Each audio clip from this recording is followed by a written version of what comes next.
The mic is hot. Welcome to the Sacred Realignment, Walking with Dan Joe. I'm your co-host, and now here he is, your host, Don Walking Empty Kennedy. Hey everyone, how you doing today?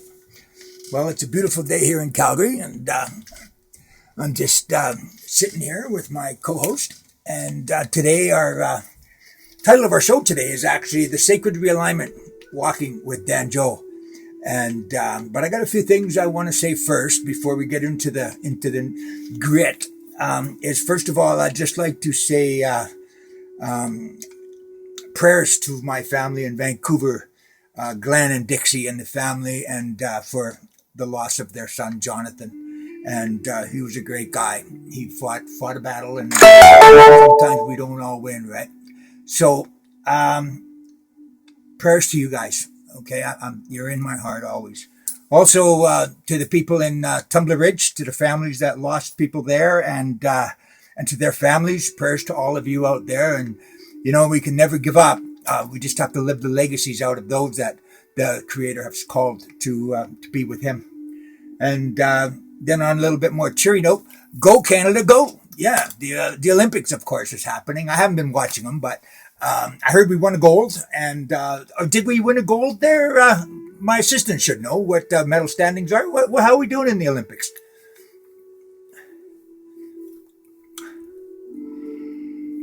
She's not going to talk to me today. Maybe she's mad. That's a great question for the podcast. It's Sunday, February 15th, 2026. As of day 9 of the Milano Cortina Olympics, Canada has 7 gold medals, along with 4 silver and 5 bronze, making a total of 16. We're doing great. That is super awesome. I didn't realize we had that many. Maybe I should start watching a little bit, but I got other things on my plate. I'm trying to keep myself fairly busy.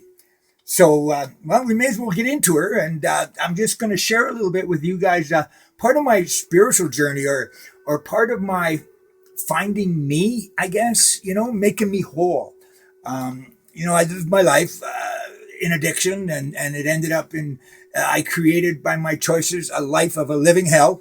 In fact, I live in the basement of hell because it was pretty dark where I was, and I was not being a very upstanding member of society, let's say, and the people I was with were people that most people would avoid, but they took care of me. They you know, they had values and morals too, even though you know, they weren't the best group of people maybe, but they took care of me. So anyway, you know, after my addiction and an attempted suicide on December 16th, 2011, I ended up going to Cranbrook, BC. And that was thanks to my very dear angel friend, Caroline, who's played a part in my life since, you know, the early 90s. But, you know, when I went there, I got into recovery, and I didn't know that was going to be the beginning of an 8.5-year journey of recovery. I planned on going there for a couple of days or a week and getting healthy and then heading back to the hellhole in Edmonton. But I stayed. Something grabbed me, and there's magic in the air in Cranbrook, and I can attest to that. And I know a lot of people that will say the same thing because they felt the same thing when they got there. Because I ended up working at a drug and alcohol treatment center, and it was called Top of the World Ranch. It was a world-renowned treatment center, and very expensive. In fact, I used to joke and say the only way I could get treatment there was to get a job there. But Mark Sadler was an amazing human being. Me and him, we got along quite well, very well actually, and I worked hard for him. But being there also helped me stay focused on recovery, and I loved my job there. It was awesome. But there was a special man that was there, and Top of the World Ranch was a very sacred place. It wasn't a 12-step program. It was, what do you call it? It was a holistic. It was a holistic program. And Mark had actually given land back to the Ktunaxa people. That's the Indigenous tribe that's there. And they had a sweat lodge, and we had ceremony. And to me, it was all new because I, of course, was raised white, and I still wasn't sure about who I was when I got to Cranbrook. I mean, I had an inclination that I had to be Native or something, or Métis, but my mother, due to residential school, of course, never admitted it, never told us anything. And I don't even know if she really knew, because she was put into what she called the orphanage, which later I found out was a residential school. And so she raised us with the belief that we were Irish and French. And, all my life, something was missing. Something in here. Part of me I wasn't complete. And I never had that feeling that maybe a lot of people had, that I never got to have, of being that belonging, because there was always something missing in me. And that is what drove me, I believe, to the alcohol and the drugs, and made me become, not made me, I allowed it to let me become who I became. And I became downright evil. Okay. Like I was not a good person. Today I feel good with myself. I found the love, and I still struggle with it, but, there's an amazing man that, like I say, I met in Cranbrook at Top of the World Ranch. I actually met him first time I met him was at a Top of the World NA meeting. They had them every Saturday out there, and I went out there when I first got to Cranbrook, because I had to do 12-step, because Caroline was keeping tabs on me and making sure I stayed in recovery. And so anyway, after the meeting, we always stood around and we always stood around and had coffee, and there was usually cake or something. At the Top of the World Ranch, there's a guy named Sheldon. He was a Red Seal chef, and he made the most amazing, amazing food. So there was always some snacks for us, cookies or something, or cake. And I loved it. When I worked there, I got to eat all that food. It was awesome. It's kind of like now being an actor. The only time I really eat good is when I go to work. So when I worked at the ranch, I ate good when I went to work. Now that I'm an actor, I eat really good when I go to work. Other than that, it's my pizza pops and frozen pizza and stuff a guy makes. So 2012, I get to Cranbrook. Actually, it was 2011 when I got to Cranbrook, but it was December 17th. I really didn't meet Dan Joe. I'm sure it was early January 2012. And it was funny because the meeting at the Narcotics Anonymous ended.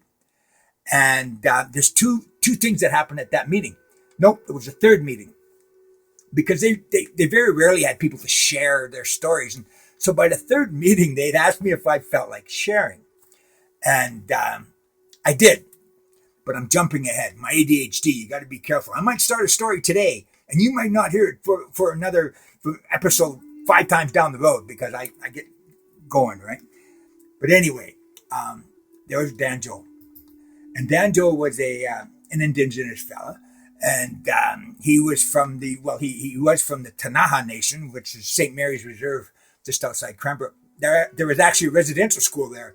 And it's quite amazing what they did, because they turned the residential school, they remodeled it, and they turned it into a hotel, like a hotel a resort. They had a golf course, and it's funny because even all the staff were white and black, just like the nuns and priests did back in the day. But I met a man there that actually took me for a tour and really tuned me in about what residential school was all about. He attended it, and it was really sad, the things I heard. But anyway, Dan Joe was taken under the wing of the chief of the Ktunaxa people back in the day, because he came out rodeoing, and he was really from the Kamloops area, I believe, up in the BC desert there. But Dan Joe, to me, he became my spiritual leader, even after the way he introduced himself, because after the meeting, he came up to me. I never met him. I mean, I heard him share, and I shared because he was in the program as well. And he came up to me and he says, "Hey, Don, what tribe you from?" I looked at him and I said, "I ain't no fucking Indian." And he looked at me and he didn't get... If anybody's ever met a person that you would think is the closest resemblance to God you ever met, that's Dan Joe. Soft-spoken. Very, very... You just felt his energy of love and caring and compassion and empathy. He was an amazing man. And so he said, "Don, come on, and why so mad about it?" And I said, "Well, Jesus, I'm sick and tired of people calling me a fucking Indian and I ain't one." And he goes, Don, I hate to tell you this, he said, but I believe you are one of our people. You know, you're. In fact, I'd probably tell you by your cheekbones and everything that you're probably Cree. And I said, listen. And he says, no. Let's just sit down and talk. I no right to get mad. And he was so calming. But he said to me, he said, Don, seriously, we got to look into your ancestry. And I said, listen, no disrespect, but I don't want to disrespect my mother either. And I don't want her to know that I'm, you know, and he goes, well, where is your mom now? And I said, I don't know. I said, because I hadn't been home in a long time, you know, like to see my mom. And so he asked me a few questions and this and that. And anyway, we went on our way. And I said, well, you know what? I'll thank you, Dan Joe, because the way he spoke to me was, he almost filled that gap. I felt different. You know, I felt a little different after talking. You know how when you always say when you talk to somebody that they should feel better when they walk away than they did when they first got there? I felt better after Dan Joe because he kind of puttied up that gap in me, that something that was missing. I felt a little different, you know. But we started hanging out, and he started taking me under his wing, and then I found out through the tribal pages that it's a gentleman named his last name's Wa. I put together in Saskatchewan, and it had my mom's maiden name, Aubuchon. And so I looked it up, and there she was, Therese, not Teresa, Therese with an E, not an A at the end. And so it had the lineage going back to like 1895. And it showed my great-great-grandmother, my great-great-great-grandmother, and that they were all born on the Flying Dutch Reserve of the Meadow Lake Nation. So I found out I was Cree.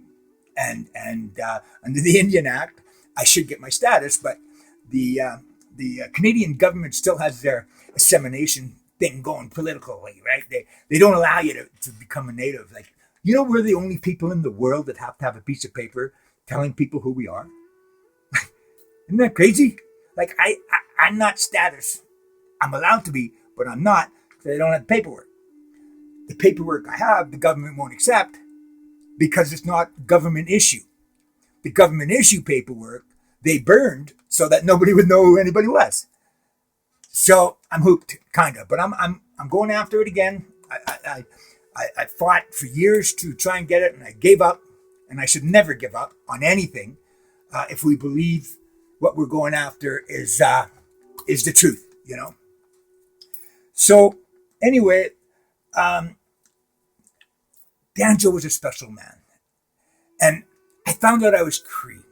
So now I'm attaching myself to him, saying, Dan, can you tell me some things? And he was teaching me things like the 7 teachings, right? I think, hey, assistant, are you there?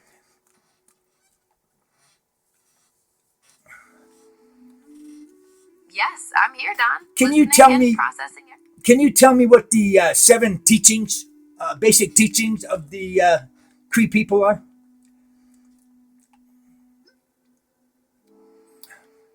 That is central to the Cree path in many First Nations. They are traditionally connected to animal guides and include teachings like love, eagle, respect, buffalo, courage, bear, honesty, raven, humility, wolf, wisdom, beaver, and truth, turtle. It sounds like Dan Joe really tailored those teachings to your journey, especially with the turtle teaching you to slow down and live in Indian time. Yeah, and that brings up Dan Joe gave me my first spirit animal, and that's how you get them. People always say to me, "How do you get a spirit animal?"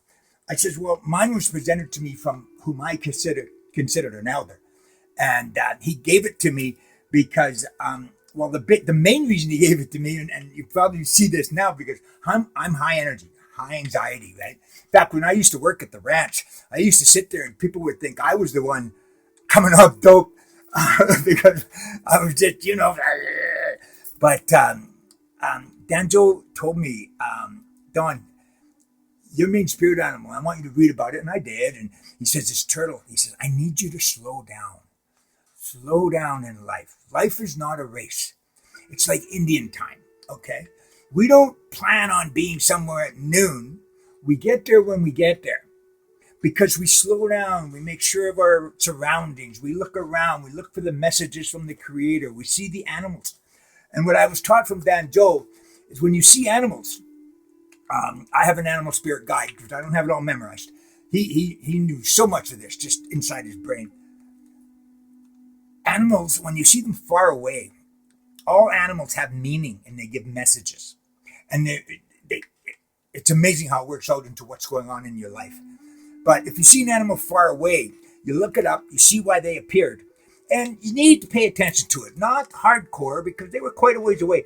But if one gets right in your path or right up close to you, then you read that message and you read it. And you not only just read it, you hear it, you understand it, you read between the lines, and it will help you focus and stay on your spiritual path.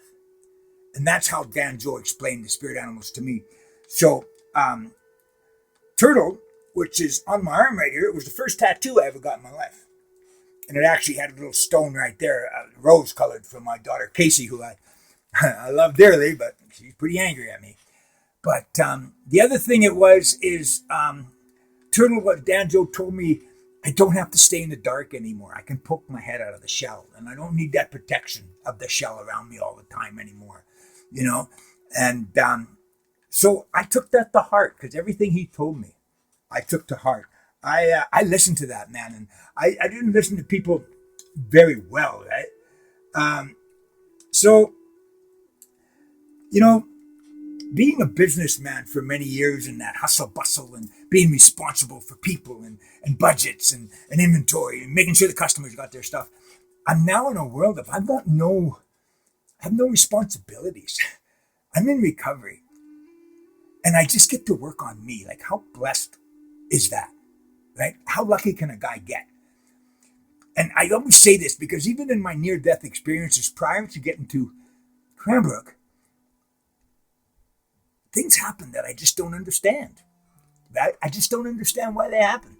And I wasn't a guy that believed in God, but, you know, I went to Connect Church for a long time with Frank and them, and it was the church for people who don't like church. And God somehow weaseled his way into me, and I believed he's there.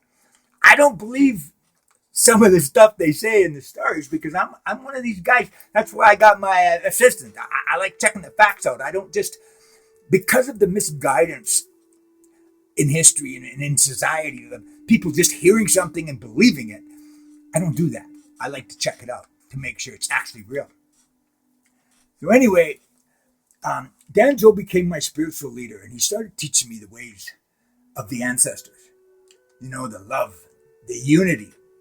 Natives very big on unity, and courage and all that stuff, and how soft he was, and how he didn't get mad at people, and how he told me he made time for people. When somebody would stop to talk to him, he wouldn't be giving them, I can't talk right now, I gotta go somewhere. No, he'd stay. The famous saying about Dan Joe was, if he's supposed to be somewhere, it was, hey, where's Dan Joe? Because maybe for a sweat he's late, but he's not late. He gets there exactly when he's supposed to be there. That's the way he lives. That's the way he taught me. That's the way I try to be today. Is people expect me to be someplace at 3:30. I may not make it there, or I may get there early, but I can't promise. I don't make promises. I do my best, and that's what I tell people. It's like I don't give advice. I make suggestions, okay? Because otherwise, I could be held responsible if I give advice to somebody, and that advice doesn't work out. Now it's my fault, right? And I always tell people, don't make promises to me because you never know if you can keep them or not. Just do your best. It's one of the 4 directions, right? I forget the guy who wrote that book. Do you know is the author of the four directions?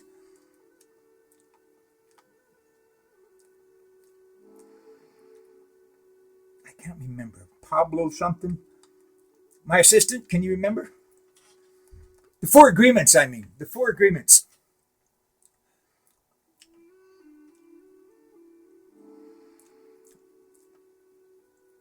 You don't know who that is? Don Miguel Ruiz.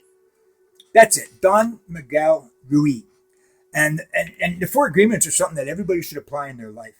It's funny because in recovery and in addiction and in these learnings and these teachings, they're all they're so amazing. If you just apply them in your life and make little notes in your head, like the 4 agreements. Now, let me see if I can remember them without having to look them up.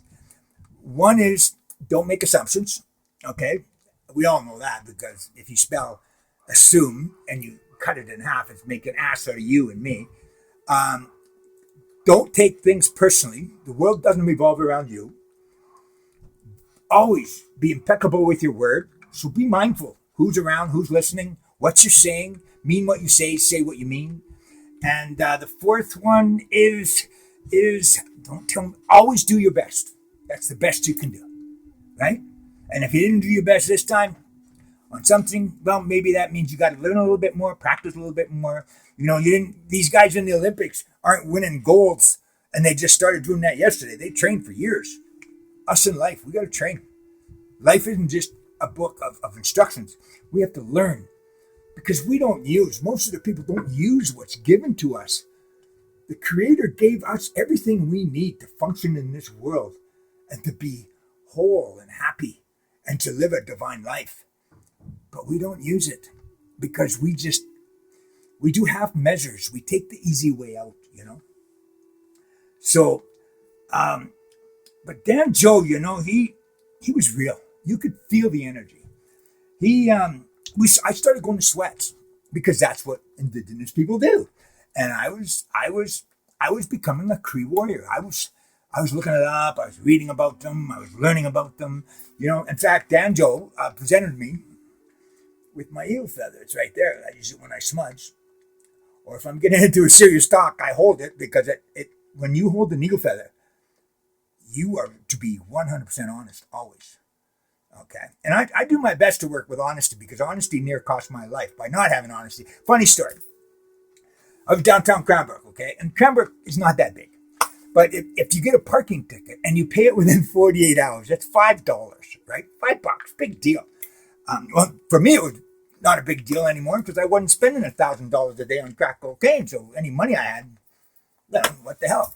But so I'm downtown and I'm parked my truck, my car that I was using. I'm sorry, I was using a car then from the ranch, and I see Dan Joe. He's